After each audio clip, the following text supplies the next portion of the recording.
President Trump weighed in again Sunday on the controversial Alabama Senate race. The president has a busy week ahead as he returns to Washington from his holiday weekend in Florida. Errol Barnett has the latest from Mar-a-Lago.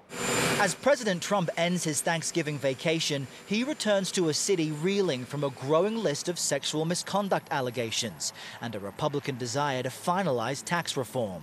Michigan's John Conyers announced today he's stepping down as the top Democrat on the House Judiciary Committee, pending an ethics investigation into multiple charges of sexual misconduct, saying in a statement he cannot in good conscience allow these charges to undermine his Democratic colleagues. He has done a great deal to protect women. Even after defending him on television, House Minority Leader Nancy Pelosi released her own statement, acknowledging she requested the probe into Conyers' behavior.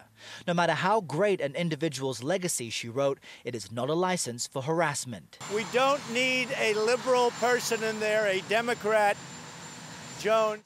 President Trump, who last week defended Republican Senate candidate Roy Moore against multiple sexual assault allegations he faces, repeated that stance on Twitter today. Moore's opponent, Doug Jones, would be a disaster, Mr. Trump said, reminding his followers he initially backed Moore's primary opponent. Some Republicans, like Senator Lindsey Graham, fear the president's position is risky. What I would tell President Trump, if you think winning with Roy Moore is going to be easy for the Republican Party, you're mistaken. The Senate's number 3 Republican, John Thune. If Roy Moore wins and he comes into the Senate in January, there's going to immediately be an ethics investigation, which is going to be a cloud that he'll be operating in, and it's going to be a distraction for us and for our agenda. Also, the Department of Justice announced it backs President Trump's authority in naming Budget Director Mick Mulvaney as acting head of the government's consumer finance watchdog agency.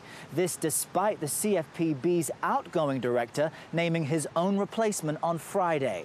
Democratic Senator Elizabeth Warren said the president is creating chaos and supports this dispute being settled in the courts. Elaine? Errol Barnett. Errol, thank you.